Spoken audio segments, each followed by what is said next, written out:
द्वारिका एक ऐसी प्राचीन धार्मिक नगरी जिसे कभी भगवान श्री कृष्ण ने बड़े प्रेम से बसाया था, लेकिन अचानक ऐसा क्या हुआ जिससे पूरी नगरी ही जलमग्न हो गई। समुद्र की गहराइयों में आज भी उस अद्भुत नगरी के प्रमाण मिलते हैं। तो चलिए जानते हैं द्वारिका नगरी के पौराणिक रहस्यों को। मथुरा से जाने के बाद भगवान श्री कृष्ण ने एक ऐसी नगरी की स्थापना की जो बहुत विशाल और अद्भुत थी। इस नगरी का नाम था द्वारिका। श्री कृष्ण के मृत्यु के बाद यह अद्भुत नगरी समुद्र में समा गई। रिसर्च के मुताबिक खुदाई में मिली द्वारिका की कहानी 9000 साल पुरानी है। यह शहर उस प्राचीन विकसित सभ्यता से जुड़ा है जिसका निर्माण तब हुआ जब यहाँ कोई दूसरा विकसित शहर नहीं था। ये भारत का सबसे विकसित राज्य हुआ करता था जो हूबहू आज के आधुनिक शहर जैसा ही था। पौराणिक समय में कई ऐसी कहानियां हैं जिन्हें हम आज महज एक मिथ मानते हैं, लेकिन सच तो ये है कि धरती के विकास के साथ ही ये सभ्यताएं और पौराणिक इतिहास हमेशा के लिए समुद्र की गहराइयों में दफन हो गए, जिन्हें लेकर आज भी खोज जारी है। समुद्र की गर्त में खोज करने पर कुछ ऐसे साक्ष्य मिले हैं जो इन पौराणिक कथाओं को सच साबित करते हैं। इन्हीं में से एक है द्वारिका नगरी का रहस्य। हिमयुग की समाप्ति से नष्ट हुई द्वारिका।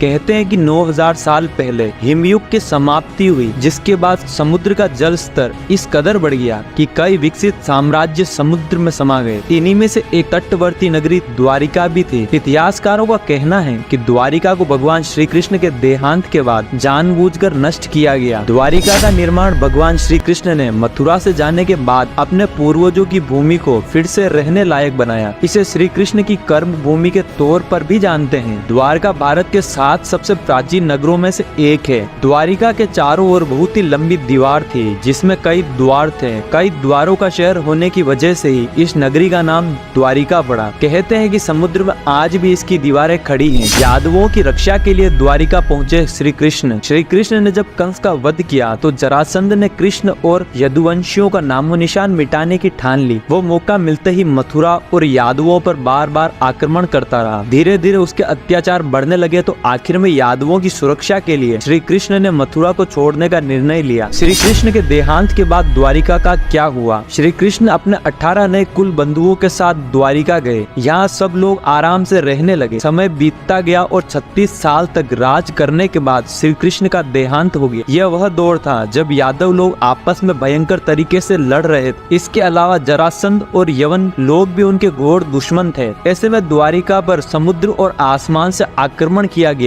कहते हैं कि श्री कृष्ण जी की मृत्यु के बाद उनके प्रपौत्र वज्रनाभ द्वारिका के यदुवंश के अंतिम शासक थे जो यादवों की आपसी लड़ाई में जीवित बच गए। द्वारिका के समुद्र में डूबने पर अर्जुन और शेष बची यादव महिलाओं को हस्तिनापुर लेकर गए। इनके जाने के बाद द्वारिका नगरी समुद्र में समा गई। ऐसे में सवाल उठता है कि आखिर पूरी की पूरी नगरी समुद्र में क्यों और कैसे समा गई? द्वारिका नगर के नष्ट होने पर सवाल उठता है कि भला कोई कैसे इतने बड़े शहर के अस्तित्व को खत्म कर सकता है। कोई कहता है कि किसी प्राकृतिक घटना का काम हो सकता है, तो किसी का कहना है कि इसे एलियंस ने नष्ट कर दिया होगा। जब इसके नष्ट होने के कोई पुख्ता सबूत नहीं मिले तो वैज्ञानिकों ने इस राज से पर्दा उठाने के लिए समुद्र की गहराइयों को टटोलना चाहा। इस दौरान खोजकर्ताओं को समुद्र के सैकड़ों फीट नीचे कुछ ऐसे अवशेष मिले जिन्होंने सबको चौंका दिया। समुद्र में मिले अवशेष द्वारिका के समुद्री अवशेषों पर सबसे पहली नजर भारतीय वायुसेना के पायलटों की पड़ी जो समुद्र के ऊपर से उड़ान भर रहे थे। इसके बाद 1970 के जामनगर के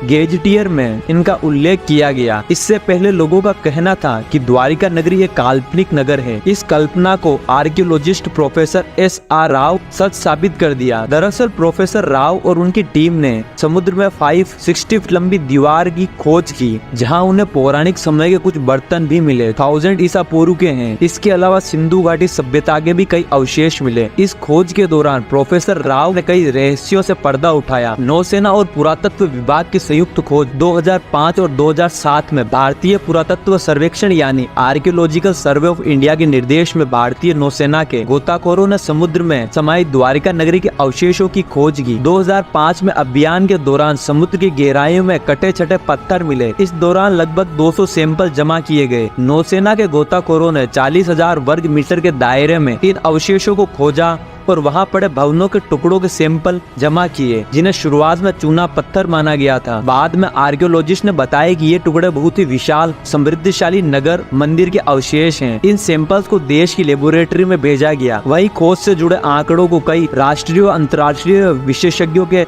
सामने भी पेश किया गया। इन विशेषज्ञों में अमेरिका, इजराइल, श्रीलंका और ब्रिटेन के विशेषज्ञ भी शामिल थे। सैंपल्स को विदेशी प्रयोगशाला में भेजने का असली मकसद था इन पर किसी भी तरह का कोई शक न होना, सारी भ्रांतियां दूर हो जाए। 2001 में गुजरात सरकार ने समुद्री तटों पर प्रदूषण से होने वाले नुकसान का पता लगाने के लिए जब समुद्र तलहटी की जांच की गई तो सोनार पर मानव निर्मित नगर पाया गया। जब इसकी जांच की गई तो पता चला कि यह नगर 32,000 साल पुराना है और 9,000 साल से समुद्र में दफन है। हालांकि इस मामले पर आज भी शोध जारी है। अब देखना यह है कि द्वारिका नगरी के नष्ट होने की गुत्थी सुलझने में और कितना समय लगता है। दोस्तों आज के लिए बस इतना ही। वीडियो पसंद आया हो तो लाइक, शेयर, साथ ही चैनल को सब्सक्राइब भी करें।